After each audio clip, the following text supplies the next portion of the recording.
Hey, okay, testing. I'm hoping that this is working okay. This is episode 3, and I actually wasn't sure that I was going to stream today because I wasn't sure how conducive the next step was going to be to trying to get it on camera. But I figure, hey, what the hey, we'll try, and if it just gets too weird and awkward, then I'll just kind of figure it out another time.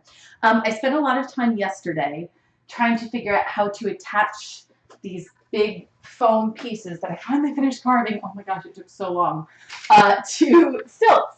And so what I essentially did, I mean, you guys saw me carving these last week. You didn't get to see the top part up here, but I carved top parts. I've kind of got the grooves matching as well as I can. It's not perfect, it's not great, but oh well.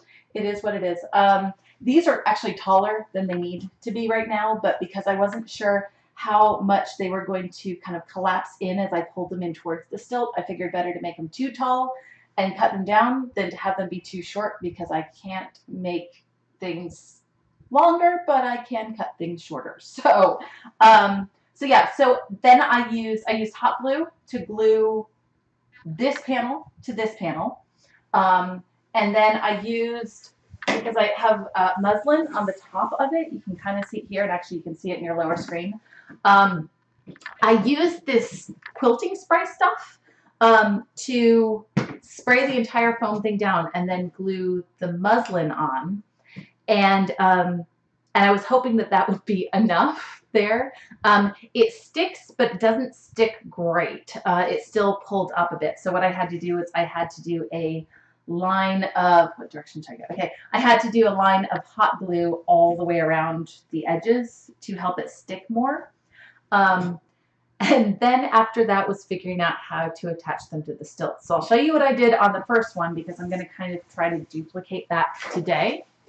On the first one, I've actually got it on the stilt already. Okay. It's huge. Okay. Actually, you know what? Maybe I can turn it downwards so you can see it in the lower screen. We'll see. I don't know. Like this may or may not work. I basically, I glued it. Where can you see here? I'll move it in. Okay.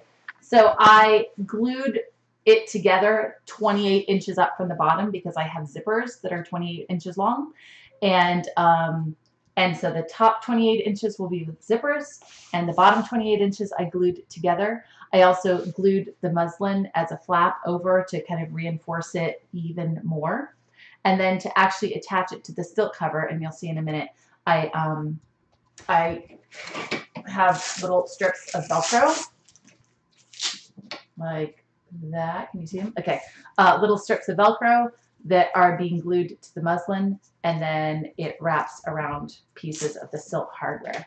I don't think you'll be able to see the inside very well, but yeah, essentially I've got lots of little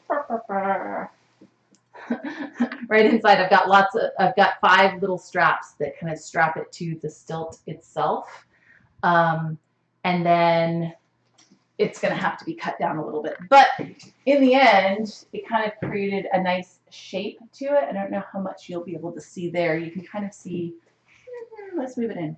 You can kind of see the bottom of it, and it's not a perfect cylinder, and I didn't want it to be a perfect cylinder. I kind of wanted it to pull in and out a little bit.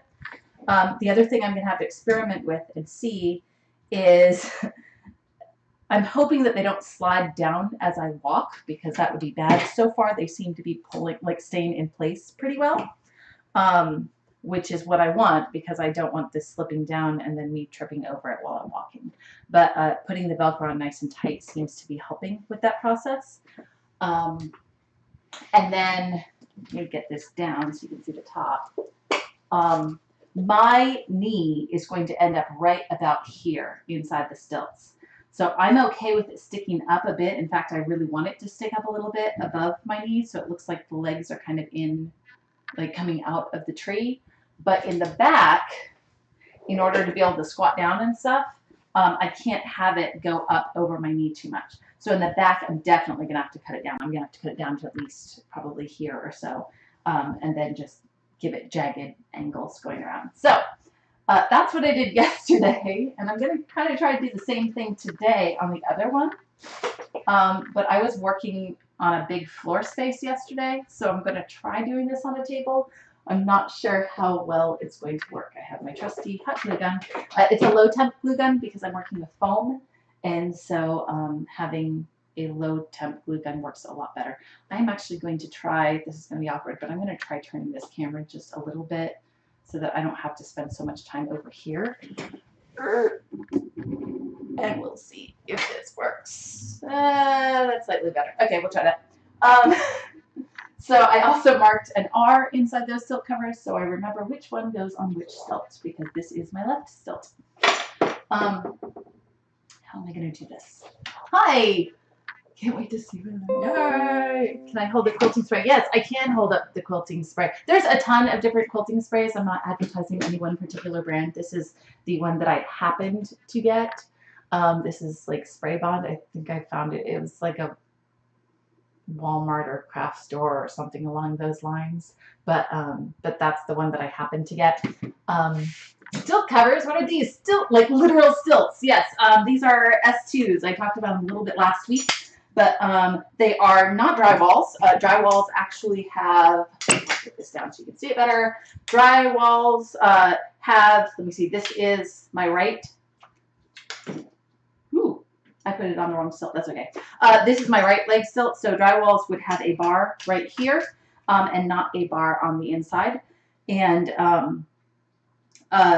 these have the second bar, which is really nice. They're also a little bit more, the metal itself is more lightweight than most drywall stilts. It's an aluminum. However, the weight is probably about equivalent because you've got extra bars and extra hardware that you're dealing with. But yeah, literal stilts. Yay, I do stilt walking stuff. And I had an idea for this costume. It's going to be a dryad costume. And I'm really excited about it. The part that I was most nervous about was trying to figure out how to do this tree-like stilt covers. So that's kind of why I'm starting on this, because everything else I have experience in creating, well, except for the wig. This I don't. Normally I work with fabric stilt covers that are just elastic or snaps and the fabric just hangs down. This is something completely new. I hadn't really worked in polyfoam much, so this is exciting. Okay, so I'm going to try measuring this on top of the table. I actually accidentally put my left stilt inside that cover, but because they're symmetrical, it really doesn't matter for marking it. I don't know how much you're going to be able to see of this because I have to have it upright when I form my, this is insanely awkward. I have to have it upright when I mark the places that I need the Velcro to go, because I don't want to risk laying it down and having the stilts go below floor level.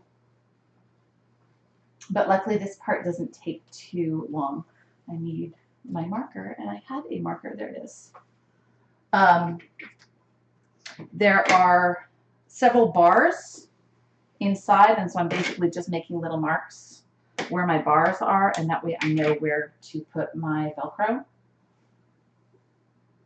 I also had a second person yesterday.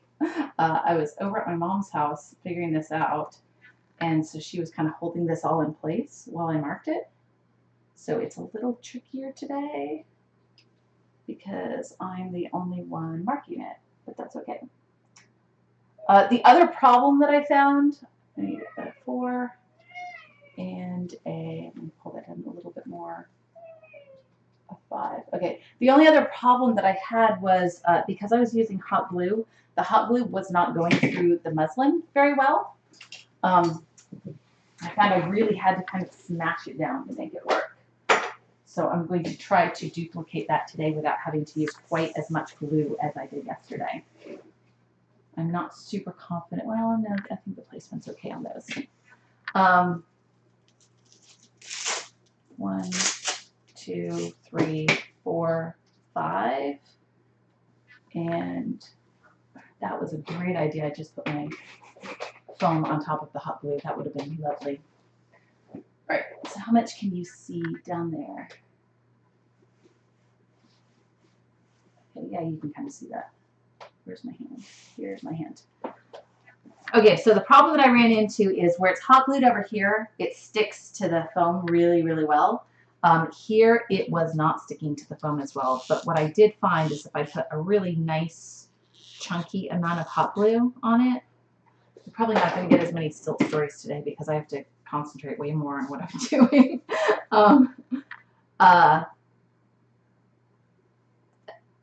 So if I put a really, really good thick amount of hot glue, it seemed to stick to the foam better. And then I had to just really press it down to try to get that hot glue to go through the muslin onto the foam itself.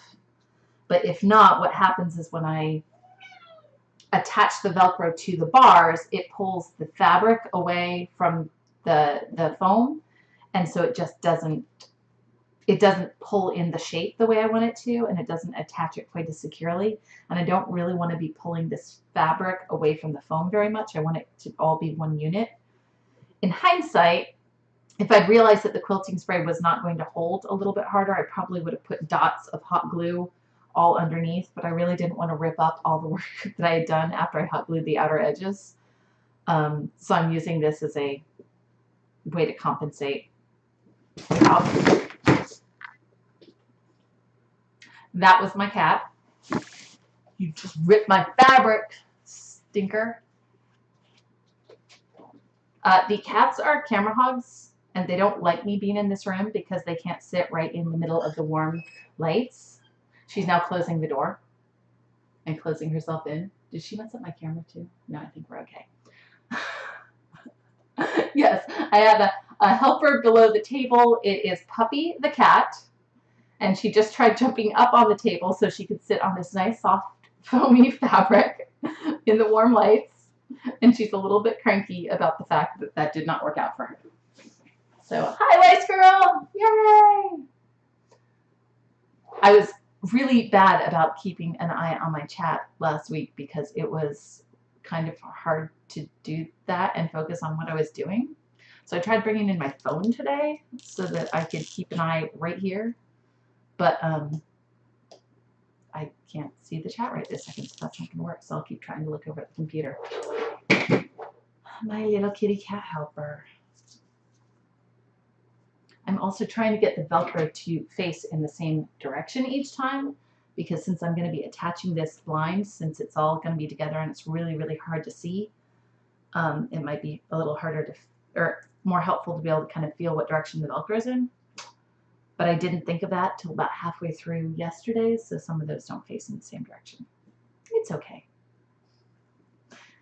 It's a work in progress. I'm figuring it out as I go. There are no instructions online to building a dryad stilt costume out of polyfoam. Maybe there are, I haven't found them. But, I mean, now there will be, sort of. So there you go. I am super, super excited, though, that it feels like I have some direction for this. I feel like this is doable because there were a few days there last week where I was very worried about this step. I was very worried about how I was going to make this part work.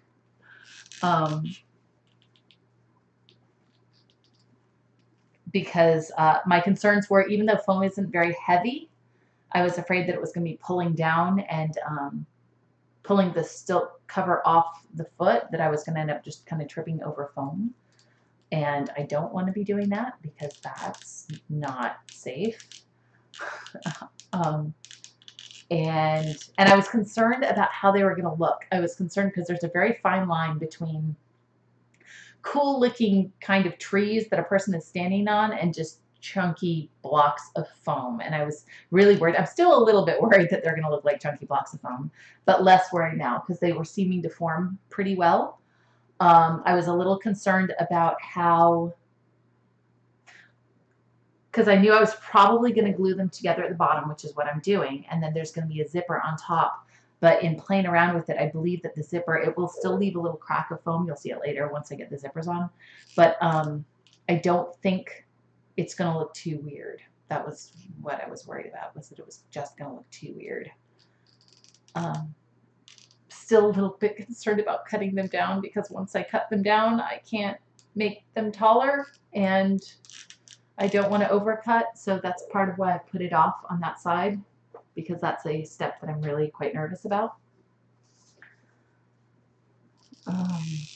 Goodness, worried about how I'm going to transport these things. Luckily, they're really lightweight, which helps. All right, this is number 4. I'm not even paying attention to the bottom, like where my hand is. Nope, that's the phone. And you can't even see where my hand is. This is not. Yeah, there's the glue gun. You can kind of see it. So the first step to this, basically what I did yesterday is I did this. I figured out this part and measured and got this done. And getting all the muslin glued on and gluing around the edges took quite a while. The other thing that I have to do is attach, measure, and attach the bottom part. But I can sit down for that. Okay, and one more. Last but not least. These are also really big and bulky. So it's a lot more to work with, especially on a little table like this. That's why I was working on the floor yesterday. I just couldn't quite figure out how to reliably set up all the cameras so that they were on the floor. And so I figured I'd just stick to my table today.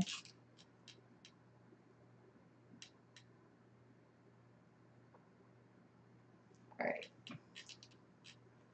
So I'm hoping that this hot glue has gone all the way through the muslin so I don't have to re-glue it.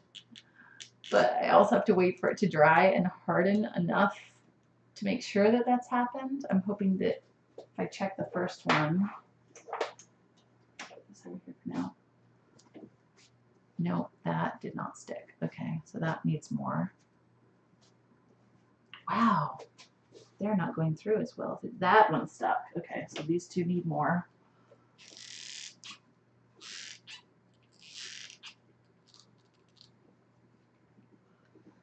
Hot glue is a plastic glue, so it doesn't really want to go through fabric, especially because this fabric is the fibers of it, the weaving of it is very close together, and so it does not naturally want to go through this fabric at all.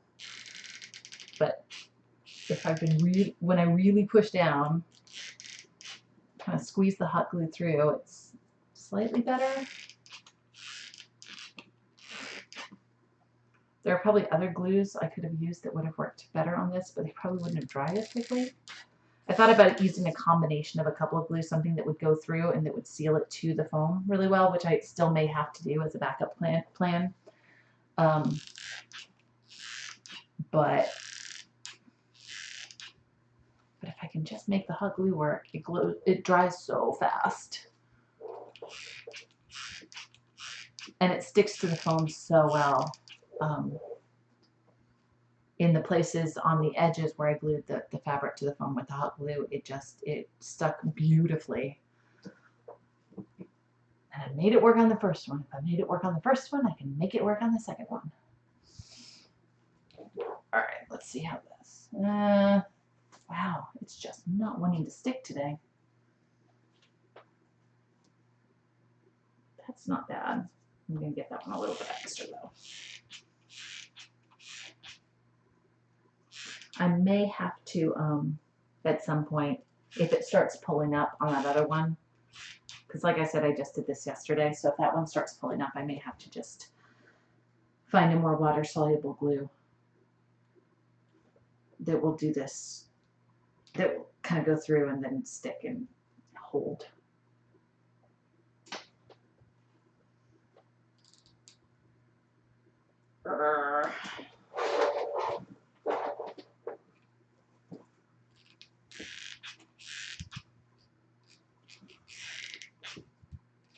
So any second, this house is probably going to get a little bit louder because I've got a little one coming home.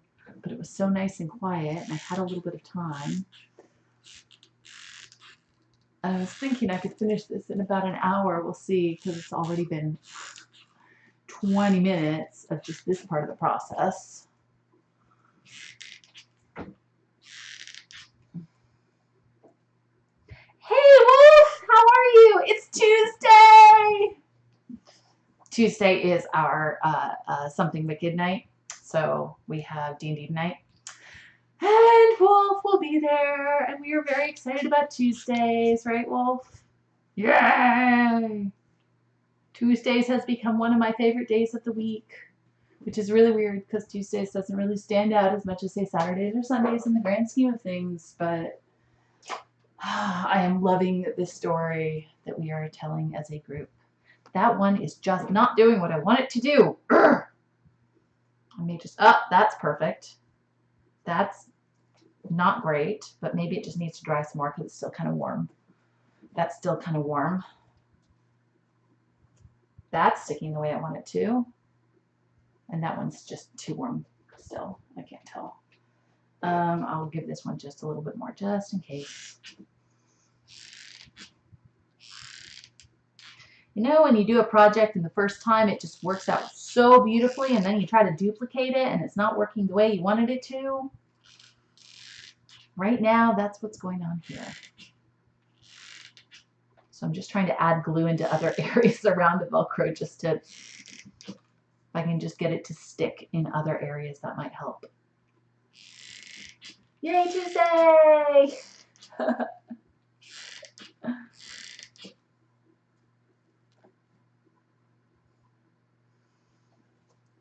By day, making stilt covers by night.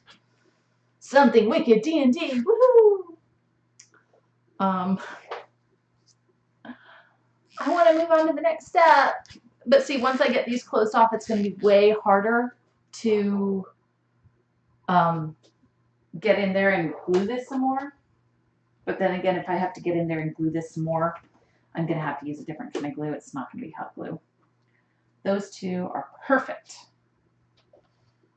That one is not dry enough for me to risk. You know what? I'm just going to let these, I'm going to let these just cool, because that might be part of the problem is I'm just not letting them cool enough. How much can you hear that? Like this glue gun, this poor little cheap glue gun that's just struggling to keep up with the amount of use it's been getting. My fingers were so sore from squeezing this glue gun yesterday. That sounds really weird. But there was a lot of glue gun. I had to order more glue sticks because I probably went through, these are 10-inch glue sticks, and I probably went through 10 of them yesterday. I don't know, and it's way cheaper to order them than it is to go to a craft store and get them because I can order them in bulk.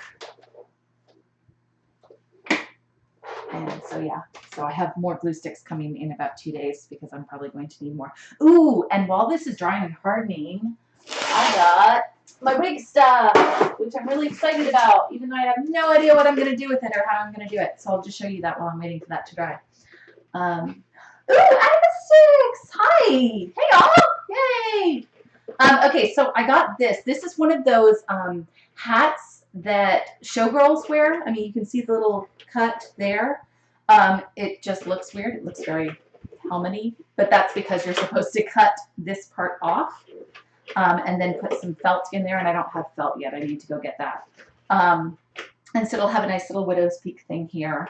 And that way I can put the wig on top of it, and I can work on doing braids and dreads and all of those wonderful things, and it will all be one size so that when I put, I've got some ideas for like a crown type thing, a barky crown type thing that comes up and has some sticks coming off of it, but that way it's all a consistent, I've got glue everywhere, it's all got a consistent kind of spacing to it, and that way I'm not putting a wig on and then trying to put a crown thing on and all of that. I can just put this whole thing on and put some elastic behind my head. It's going to be way, way easier.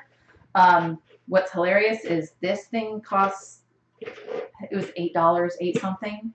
Shipping was more than the cost of the thing. That is like $8.90 and then $8 for this, which was really, really annoying. But anyway, so that's something I'll be cutting and using, not today. The wig itself, the first wig I got, the colors are so pretty because I'm going for autumn. I might have mental break. What better? Yay! Cali's Corner, relax. Yay! Okay, so I found this wig, and because I was going for autumn dryad, I was really, really excited about it. And the colors are beautiful, but I'm worried that they're going to be a little too vibrant. So I may have to tone it down a little bit, but I've got brown to help me do that. The only other thing I didn't like about it, there were a couple things. In the pictures, it did not look like it had bangs, but it has bangs. But that's okay because I can pull them up into the little crown piece, and that'll be fine.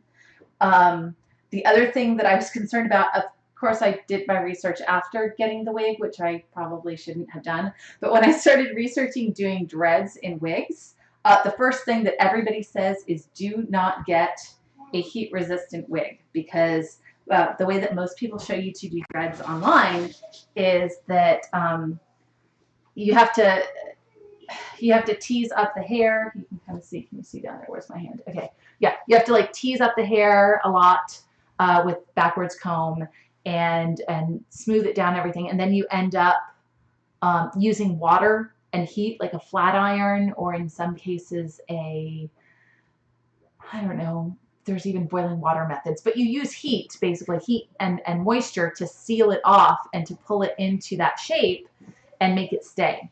This is a heat-resistant wig. That is not going to work. However, this is not a wig that I'm planning on using for anything other than this. So I'm going to be trying a whole bunch of different techniques, probably not on camera because I need to figure out what's going to work, to try to give it that shape that I need, because it's going to want to stay in this shape. It is not going to want to look gnarly and matted and gross and disgusting and dreaded and stuff. And teased, it's not going to want to do any of those things because it's not that sort of way. But I'm going to figure it out.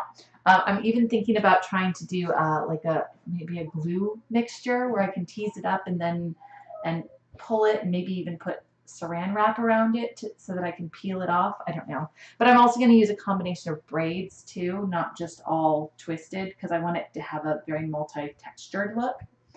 But that's what I'm working with. And then I also got some brown because I thought once I start to separate this and do dreads and braids and things like that, it's going to thin this out a lot and I need more hair. So I got some brown so that I can mix some brown in there too, because I'm hoping it will help to darken it and it will help to, I don't know, fill it in but give it even more colors. It'll also give it a more autumny look because I want browns in my autumn look, not just reds and oranges and yellows. So TwitchCon, yeah, is this cosplay for a specific event? I'm hoping TwitchCon. I mean, I'm not just making it for TwitchCon. I mean, I can use it for other things just because I don't want to put all my eggs in one basket because I don't know if you've seen the stuff that they have at TwitchCon, but it is just stunning. It's beautiful. It's so amazing. So before I get all my eggs in one basket, this is something that I'm trying to think about.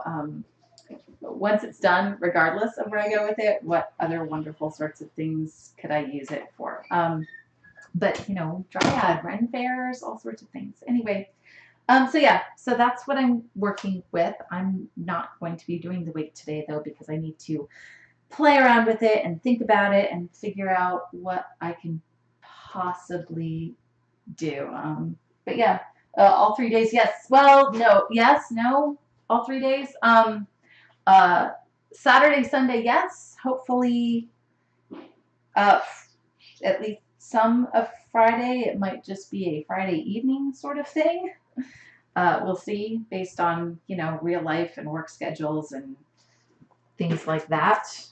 Let's bring this over here. I'm going to try not to mess up this wig any more than I have to before I actually start messing it up on purpose. Anyway, so that's what I'm working with. I'm going to try to come up with some things that I can do. Boy, I need more hair.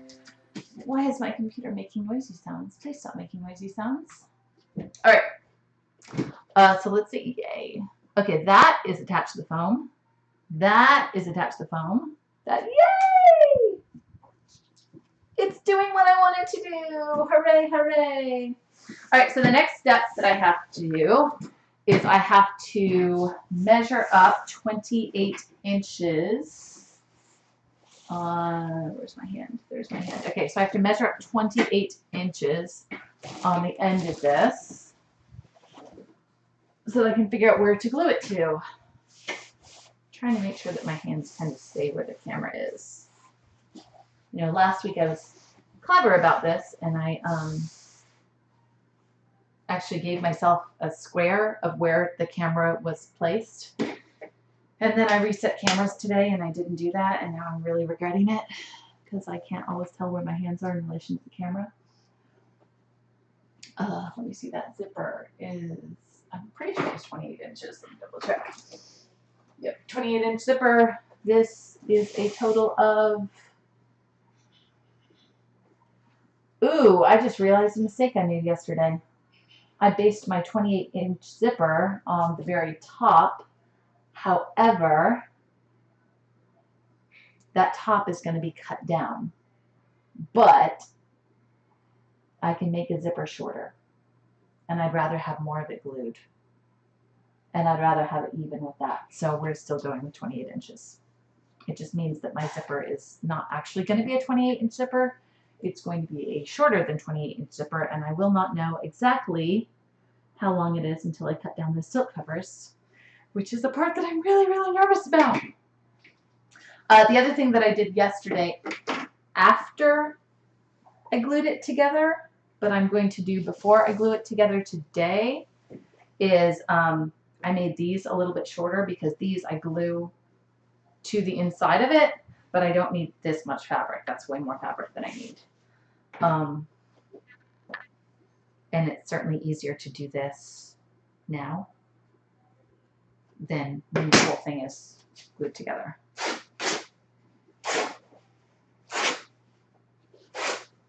That's a nice sound. We've been talking about sounds.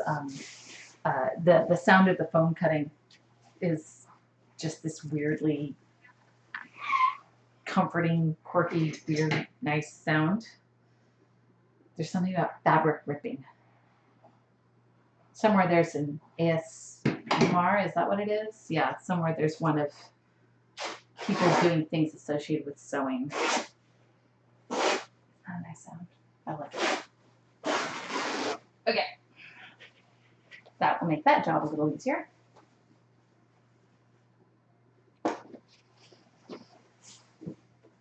Okay, so next job. I'm wondering, yeah, you can see it if I put it there.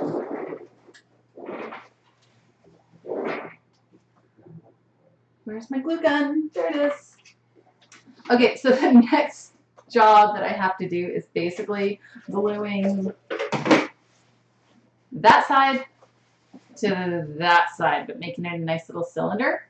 Can you see it there? Okay, this to this, making a nice little cylinder. Unfortunately, you can't see a lot of that because in order to face it towards me, you're not going to get to see the glue. So, but oh well. Instead, we can talk about other things. And I'm trying to put my chat somewhere where I can actually see it, because looking all the way over that computer is harder. That's not going to work for me though. Water bottle? Water bottle's heavier. It's filled with water. Now I just need to remember not to drink any water. Good advice. Yay. Trying to remember what I've already told you guys about and what I haven't, because you don't want to hear the same stories over and over. That's no fun.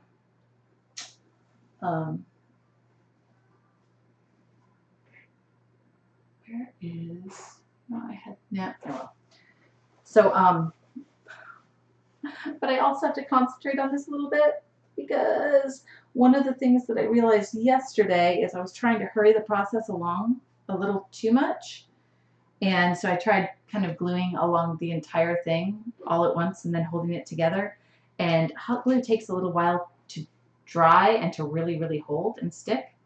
And so I ended up having to re-glue so much of it because I was just trying to rush through the process. So one of the things that I learned is you really can only do about 4 to 6 inches of foam at a time and just let it dry and let it harden and then move on to the next bit.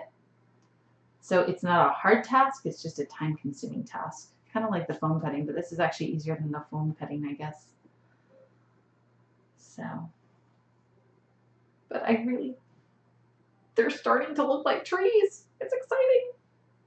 I've also kind of redeveloped how I'm going to do my, like the bodice of the dryad. Because originally I was thinking in terms of, I don't know, I was trying to think in terms of, you know, almost like a halter kind of thing, but exposing, like midriff exposing and that sort of thing. And then I found some really pretty pictures online that were a little bit more corset based. And I really, really liked them a lot. So what I did was I ordered a really basic, fairly cheap brown corset that should be getting here tomorrow or the next day. And that I can cover in some sort of a fabric and kind of make it look barky. I'm still trying to figure out how to make it look barky. I've got some different ideas. There's fabric out there called bark skin that's a thick, kind of raw looking fabric. But I haven't been able to find an actual physical sample of it that I can touch and see. It's all stuff online and it's fairly expensive. It's not something I've been able to find at just a Joann's fabric or something. I've thought about raw silk because that's got a really nice texture to it. But I haven't found any locally. I'm thinking about going into Orlando or something and seeing if I can find some there. I'm sure I can, but I want to find a good rough raw silk. I've thought about foam, not foam this thick. This thick wouldn't work, but like that really thin foam that you find at craft stores or even in kids' craft things. But that's going to require a lot of painting. And having come from a family of artists who are absolutely amazing and spectacular and so freaking artistic, I'm not sure if I am going to be able to paint it to look the way that I can picture it in my mind. So I don't know. We'll see. I'm going to try some different things. It'll help once I get the corset, because once I get the corset, I can actually look at it and see what I'm working with and try it on and figure out what I'm picturing in my head and how to translate what I'm picturing in my head to what it actually looks like. I got some little shorts to go with it because a corset on its own is not going to work. And so I'm hoping that the shorts will match with the corset, or at least match enough to get away with it. But I'm also talking about creating some something that hangs down a little bit from it, something not leafy, but maybe viney, or maybe some of that moss to hang down. Not like a skirt, but ow. Low temp glue guns are awesome because when you burn yourself, you don't blister as much. Yay! They're still hot though.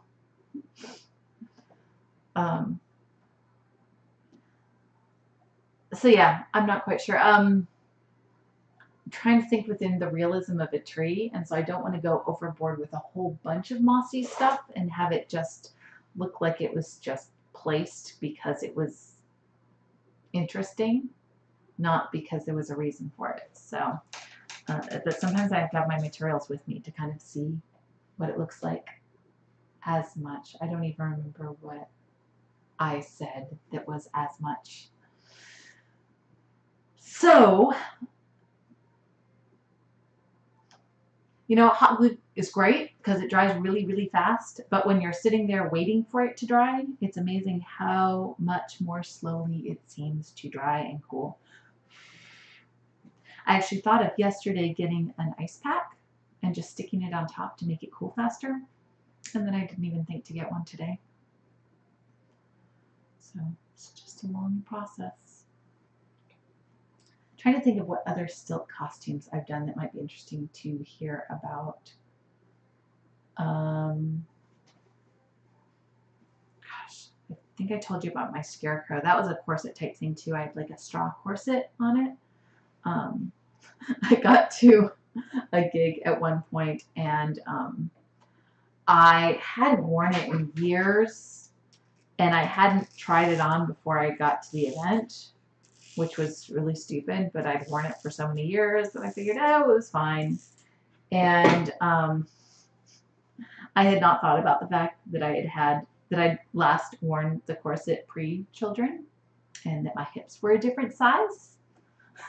And those pants did not fit correctly at all. It was just not working. And so at the very last minute before I went out on set, I was recreating a costume on the spot. I had a bag that I put the hat in. I was saying that there's a straw hat with a bird on it, and so I had a bag that I carried the hat around in, and I turned the bag into a skirt, and then I had some stilt covers from something, some brown stilt covers. And so it just became like a little like scarecrow with a skirt and a stilt covers instead. It's a lot of last minute panic. It didn't look that bad. It actually worked out kind of cool, but redesigning costumes on the spot is not something that I prefer to do if I don't have to. So it's made me a whole lot more adamant about actually checking my costume before I go and not just having faith that it's going to fit the way that it fit beforehand. So it was pretty nice.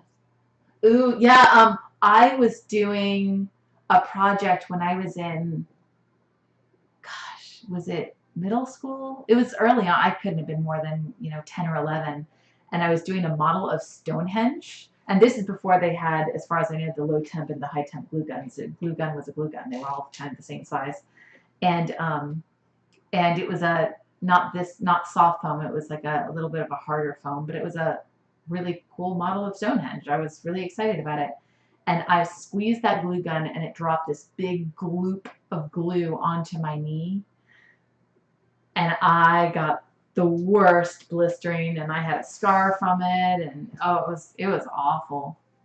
I learned my lesson about glue guns and how dangerous they can be. But the low temp's not quite as bad. It's hot. It's not fun to burn yourself with it, but it's not doesn't give you burns and scars that will last for the rest of your life generally. Boy, this is really drying slowly today. So, but I love glue guns. They're amazing. They work better than a lot of things when you need stuff to hold really well and really quickly. And they create cool, annoying little spiderweb strands everywhere.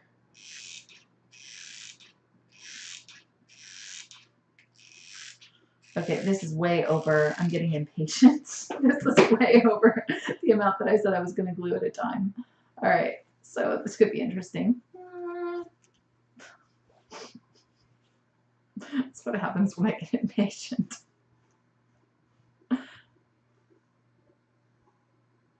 Stilt costume MacGyver. Yes, sure. That's what we'll call it. Not last minute panic because she didn't do what she was supposed to do before she went on her stilt gig. That.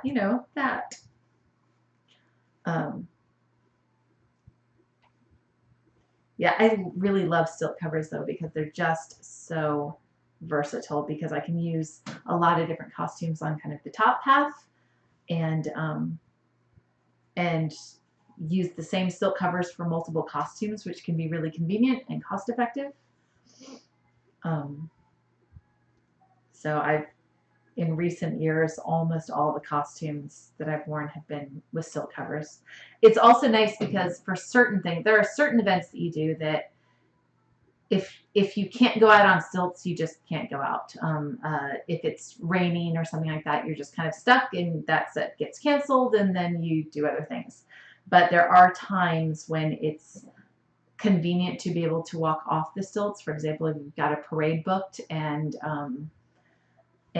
for some reason you can't walk if it's like way too windy or if it's raining and super slippery, but you still need to be a part of the event.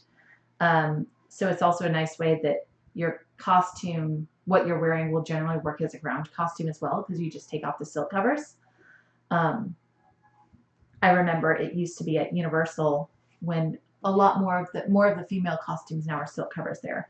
But it used to be when they were first designing silk costumes, and everybody's silk costumes were generally silk pants. They would have to create separate ground outfits, a whole separate pair of pants for people that were appropriately lengthed pants, so that if it was raining and you had to be down for the parade, you could still go out and be on the parade route. And at a certain point, they realized that, especially for the girls, just doing silk covers meant that they could just put them out on the ground at ground level, and generally whatever they were wearing worked, and they just put them in a pair of character shoes instead of their stilts, and it worked perfectly fine. So it was much more cost effective and easier. I'm getting impatient. Time to go faster. Yes, exactly. That's what it is. Well, I thought this was going to be about an hour, and I'm getting towards the end of this step of it, but I had one more thing I wanted to do today, and it's taking a long time. All right, is that holding? Sort of. Down here it's holding really well. Hot glue and foam work together great. They are best friends. All right, how far? Oh, look, see, there's where the little line is. I'm almost there. I bet I could get that done all in one swoop, maybe. Sure. Maybe.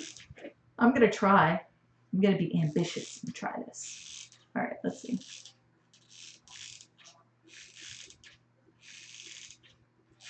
I'm also trying to consider what to do at the bottom of the stilt, because I don't want to ruin these things the first time I go out walking, because this foam is beautiful, but it's a bit delicate, and depending on what sort of ground I'm walking on, especially if I were to walk on this in like a Ren Fair sort of situation, I don't want to ruin them by walking all over the place and screwing up the bottom. But I also don't want to add too much of a hard coating to the foam, because I like the fact that they're flexible, because they will transport more easily. The paint's going to help a little bit, and I can probably do a spray lacquer over the top, but it's still going to flake at some point. I'm still going to have to retouch. What I'm going to try to do is, I'll show you in a minute when I finish gluing this, but I've got the muslin came down off of the bottom of the stilt too, the part that I had to rip off here. It's hanging off of the bottom. So I glued it to the bottom of the foam with hot glue, and I'm going to double it up and do a couple of layers of it glued to the bottom, and I'm hoping that that's going to help to protect the very, very bottom area.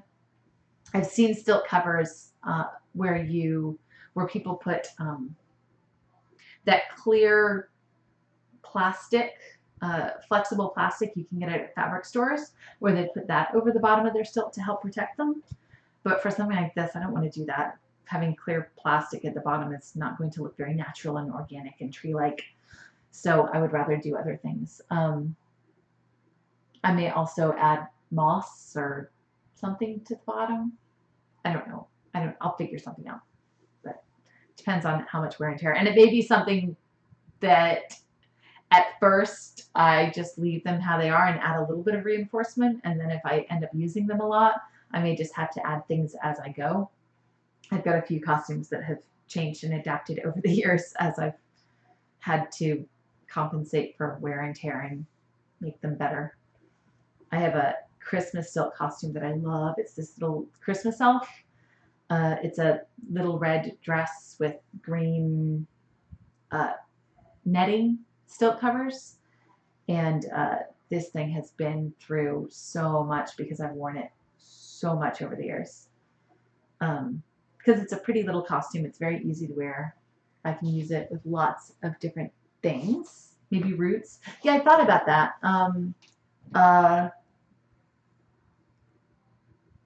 But I can't have anything hang off too much, because then it becomes a tripping hazard. So it's got to be something that is straight along the bottom. So I don't know. We'll see.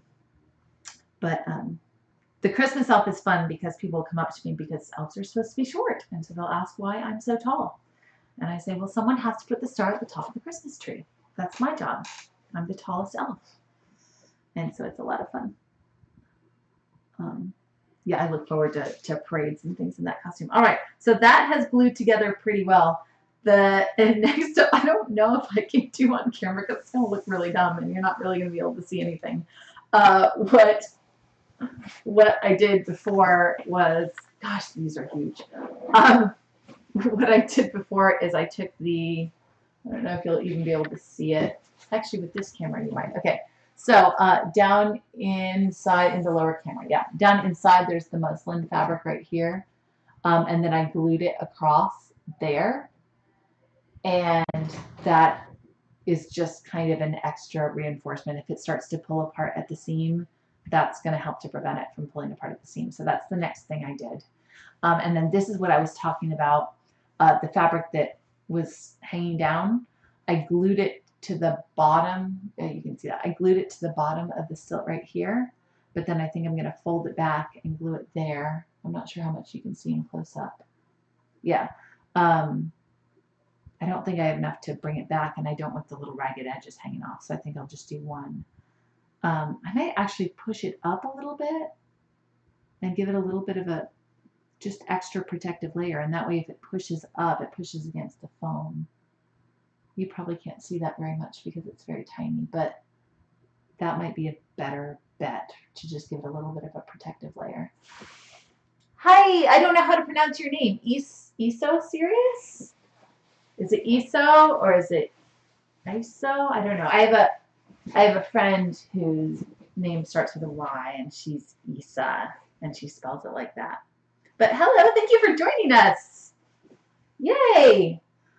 I am making stilt covers. It's probably not the most exciting thing, but I'm hoping it'll be really exciting when it's done and very, very cool because, you know, it's something different. I've seen some really cool, I've seen some beautiful dryad costumes out there. And I found a picture of a really interesting Ent-like costume that inspired me a bit. I don't think I have it up on. Yeah, actually, I do have it up here. You probably can't see it, but that was a really beautifully done Ent costume. That was one of my. When I was looking for ideas, when I first had this idea, the first thing I did was I started looking online for just ideas for thoughts on people who'd created tree costumes and dryad costumes and just looking for inspiration. And that one was very inspiring for me because it wasn't what I was looking for in the upper layer because it's kind of a full coverage type of Ent costume. But the bottom gave me some ideas. It's very different. It looks like, I can't tell if they used paper mache or if they just carved big circular pieces of foam. It's really, really hard to tell what they did. It's very different than this. You know, it's definitely not just straight carving into flat polyfoam, that's for sure. But it was still very inspirational. They also pulled in the stilt covers differently. It looks like they pulled it over the foot, like you can kind of see the foot sticking out.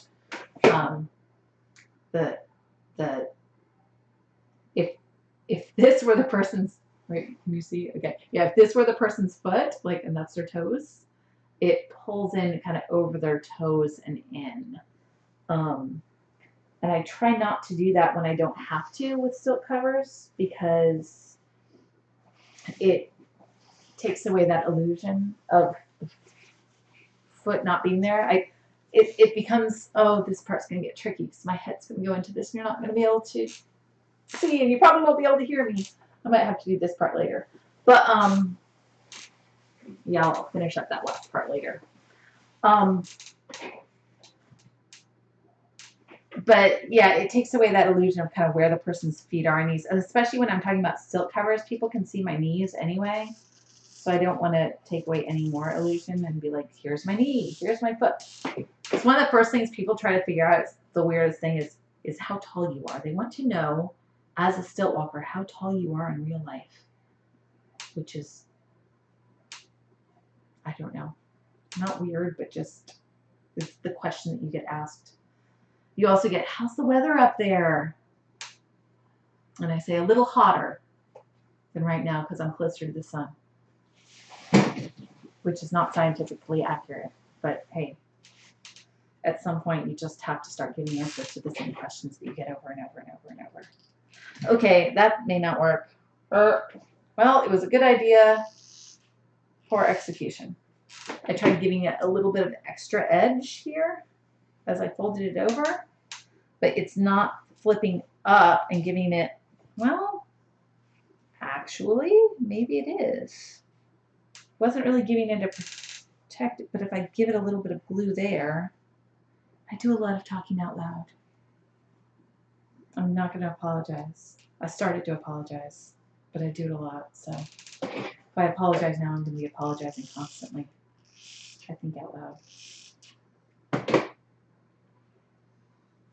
One of those personalities, I don't know how many people out there are like that, but if you ever, like, you want to have a conversation with somebody, either negative or positive, and you just rehearse that conversation over and over and over in the car, you have that argument or that discussion, and you just rehearse it. Maybe it's an anxiety thing, I don't know. But I do a lot of talking out loud. It's a lot harder once you have kids. Because when they're in the car, they look at you funny when you're talking out loud. And sometimes I don't realize I'm doing it.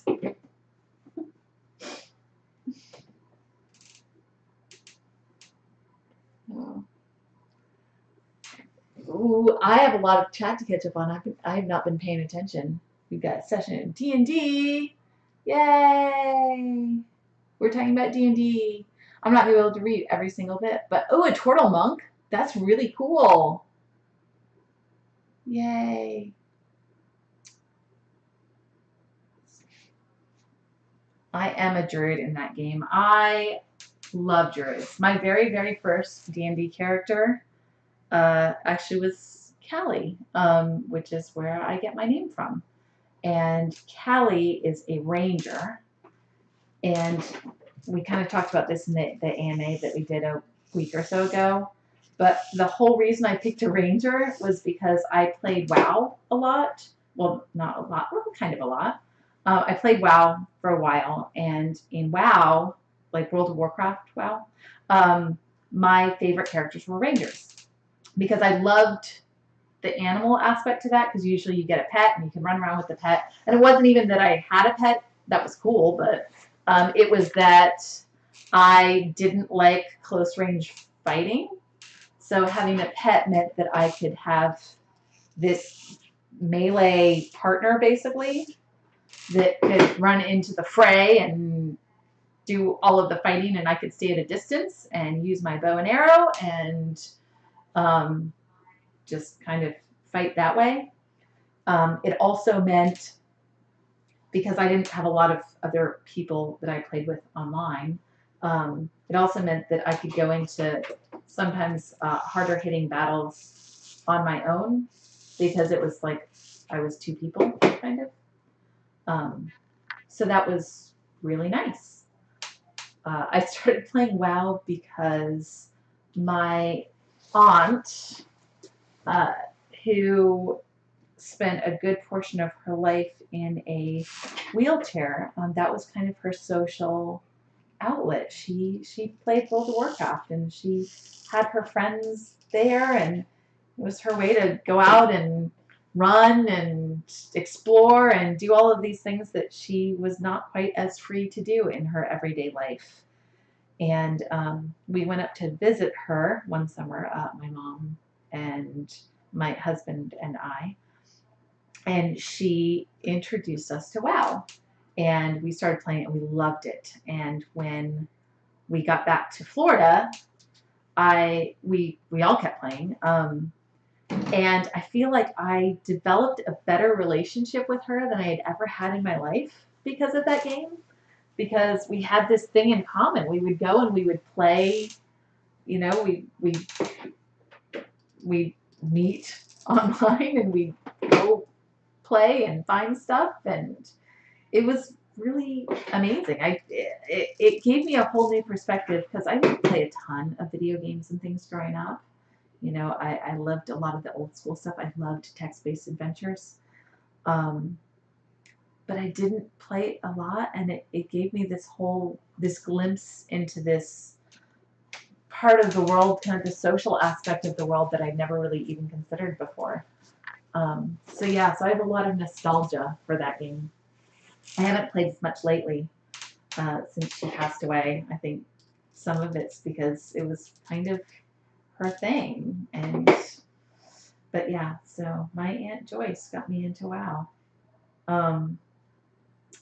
It was really funny because she had a guild that she was a part of, and she was really amazing about finding. She did a lot of just finding stuff, finding herbs and finding leather and finding all the things that you needed to make different things.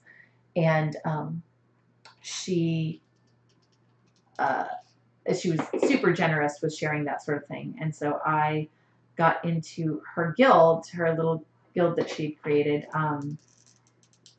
because she would help me out and she'd send stuff my way, and then I would send it to some of my other characters who needed it.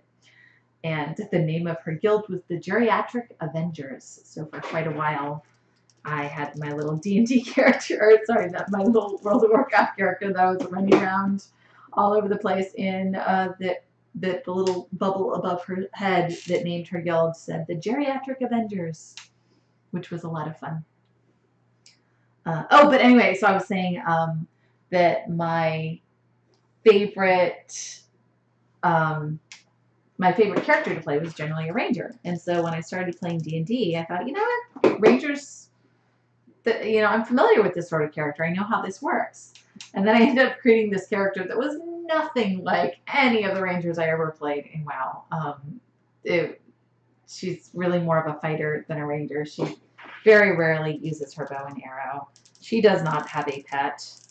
I love her so much, but yeah, she is not at all what I pictured going in that I was going to do, which is some of the beauty of D&D, I guess, is that, we create characters and then we learn more about our characters as we go, and they speak to us sometimes, which sounds weird, but I guess if you've ever played, but also if you've ever done any writing, if you've ever written stories and that sort of thing,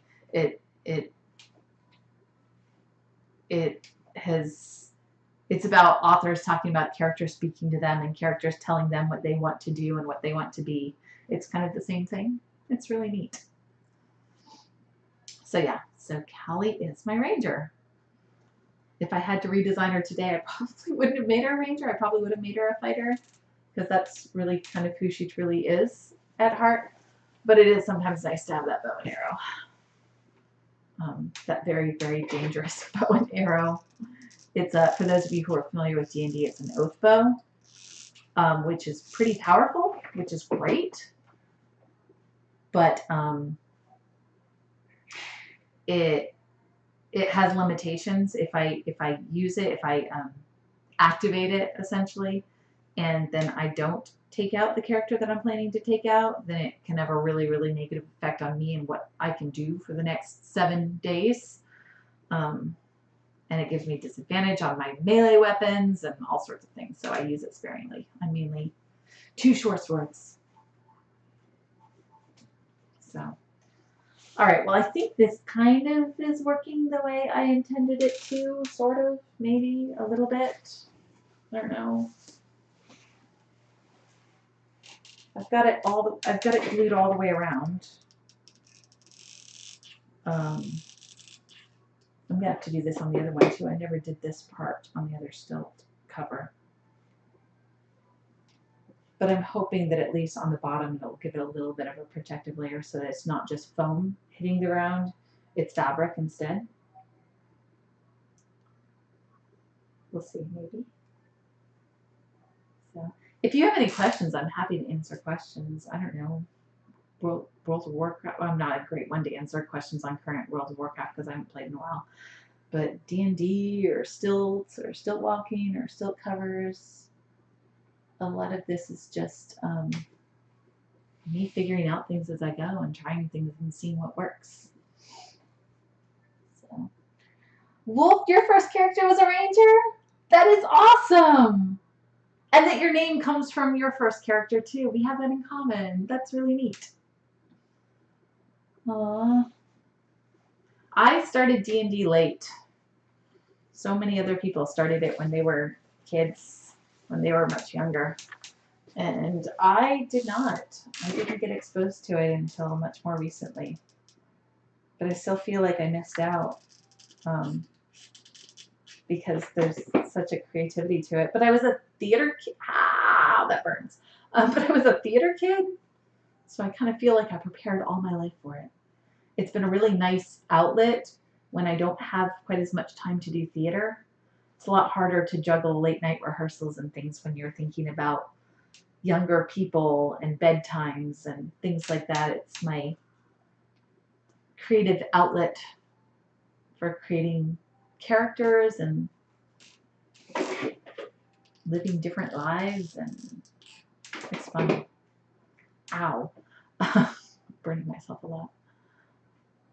Plus, I'm lucky enough because I've got a couple of different campaigns that I'm in. I've got a couple of different characters. And when I'm doing a show, generally there's one character and you live that character for 6 weeks or 8 weeks or 12 weeks. And then when you're done, you put that character away.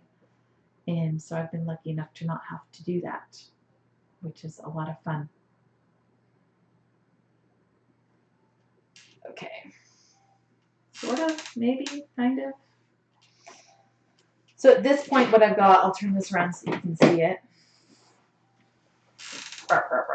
Okay, so what I did was, yeah, okay. So I glued it up to that side. I glued it down to that side. I'm going to glue it underneath here to give it a nice smooth edge because that will look a lot better. But then I think I'm to a stopping point on what I planned to do today. The next stage after this is the next stage after this is to start the painting process on the stilts. I'm going to use a little bit, probably going to use some spray paint, but I think I'm going to need to use acrylic to get down in these cracks here, because I don't think spray paint is going to get all the way down into there the way. Actually, you can even see that. Where's my hand? Okay.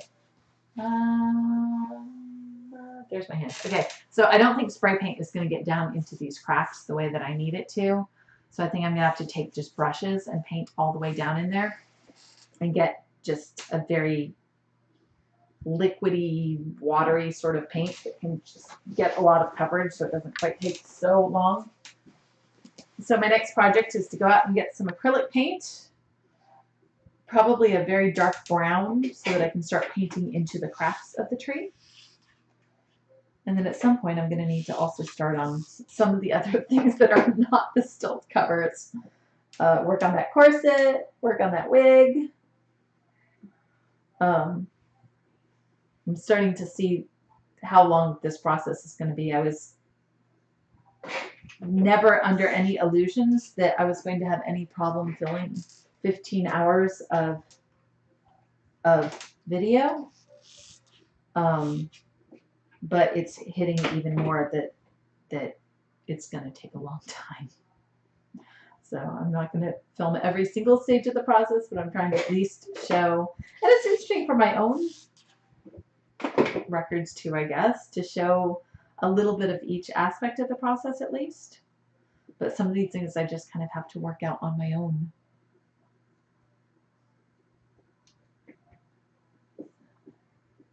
I love all this D&D talk happening. It's so much fun. Oh no, we're not having a phone call right now. That is not a good time. I didn't realize that was still even on. We've created some really kind of simple versions of D&D characters for the kids because, of course, they want to be involved too, and they want to be a part of this cool, amazing thing. And my oldest is getting stronger at math, but some of the complexity of some of the characters is a little bit much.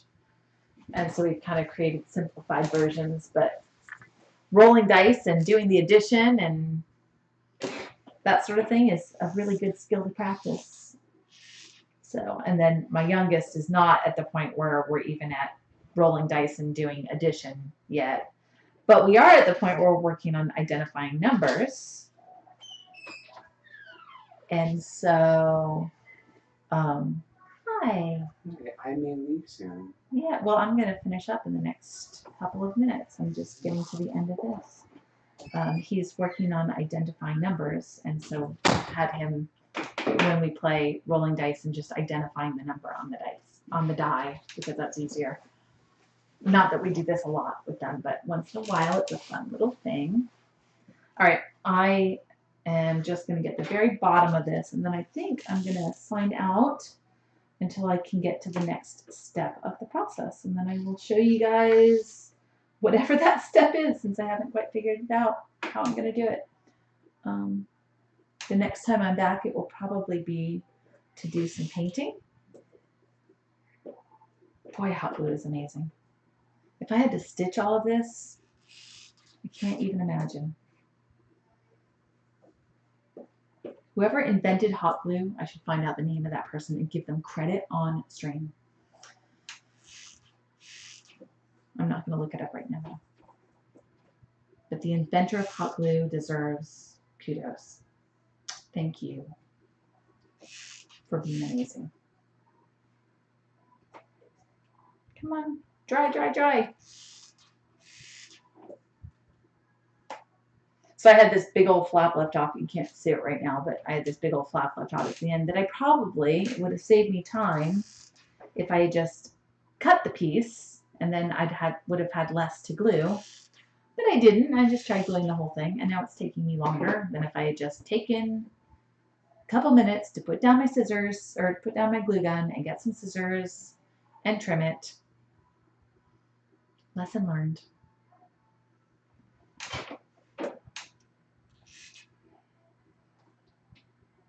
All right, that'll work.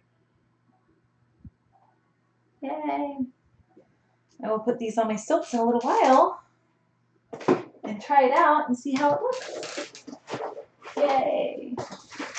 But I think I'm at a stopping point on this one. That is so great. Yay. So I'll turn it around. Yeah, okay. So it's not beautiful from the bottom, and I still might pull that up, and no, it's glued really well now. But yeah, so that's the bottom of it, and I've got all my Velcro on the inside. Ridiculously tall stilt cover. It's going to be a little bit shorter. It might be a little shorter next time you see it, because I'd rather measure this out before I paint it. But I'm going to have to get somebody, I'm probably just going to have to get up on the stilts and get somebody to mark where my leg is bending down and how far up on the knee I want it to go visually, because I don't want to cut too much. But yeah, that is one of my stilt covers. Yay! And I have them both done. Done. I have them both at a stopping point for the next stage. So thank you guys so much for joining me. This has been a really fun process so far, and I will try to give you, those of you who are on Discord, please, hi, thank you for following, yay!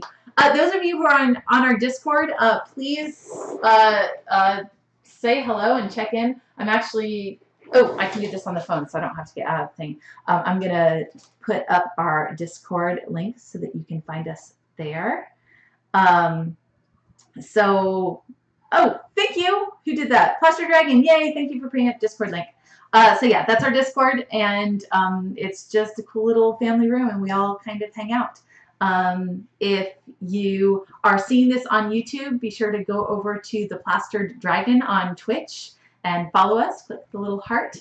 That's where you can find me, and you can find a lot of other pretty cool people. I'm not going to say that I'm a cool person, but there's some really other cool people there. You can find us there. We do D&D, we do tabletop games. We have a Wednesday night fiasco that I usually host. We've got, Saturday nights we have the dread system, which is pulling from Jenga towers to in order to do more challenging things. It's usually some sort of a horror-based story, and quite a lot of them are actually drunk and dread, which means sometimes instead of pulling a tower, you can choose to take a drink instead. So yeah, there's all sorts of fun things over there. So check us out. I'll see you next time. Thanks. Bye.